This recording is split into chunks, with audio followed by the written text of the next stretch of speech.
সুপ্রিয় দর্শক, আসসালামু আলাইকুম। বাংলাদেশের আধ্যাত্মিক জগতের অন্যতম প্রাণকেন্দ্র চট্টগ্রামের ফটিকছড়ি মাইজভান্ডারে বাবা ভান্ডারের আদরের ছোট সাহেবজাদা হজরত সৈয়দ শফিউল বশর আল মাইজভান্ডারের স্মরণে একটি কালাম পরিবেশন করছি। যদি ভুল ত্রুটি হয় ক্ষমা দৃষ্টিতে দেখবেন। ধন্যবাদ সবাইকে। আমি মাইজভান্ডারের সঙ্গীত শিল্পী মীর মোহাম্মদ রমজান আলী প্রেম। আসসালামু আলাইকুম। শফি বাবা রে ডাকলাম বারে বারে,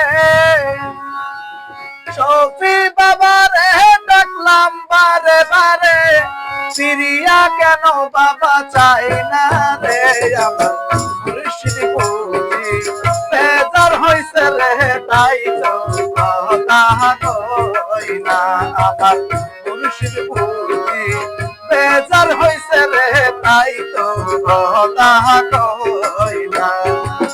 শফি বাবা রে ডাকলাম বারে বারে, শফি বাবা রে ডাকলাম বারে বারে, সিরিয়া কেন বাবা চাই না রে আমার মুর্শিদ বুঝি বেজার হইছে রে, তাই তো কথা কই না আমার মুর্শিদ বুঝি বেজার হইছে রে, তাই তো কথা কই না।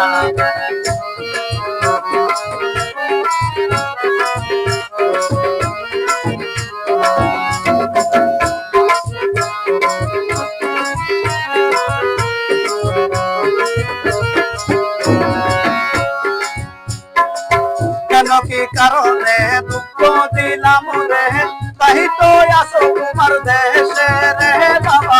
কেন কি কারণে দুঃখ দিলাম রে, তাই তো আসো তোমার দেশে রে। ও শফি ভান্ডারি দুই কুলের ভান্ডারি,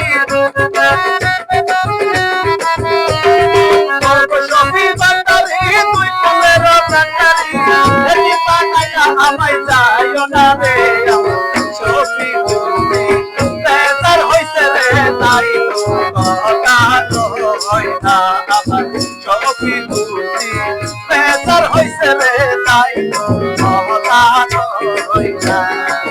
শফি বাবা রে ডাকলাম বারে বারে,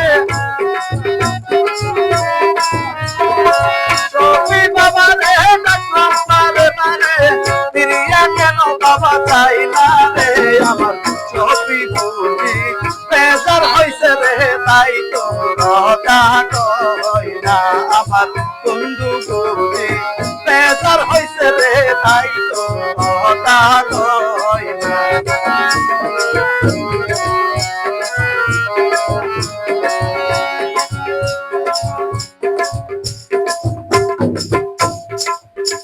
এবার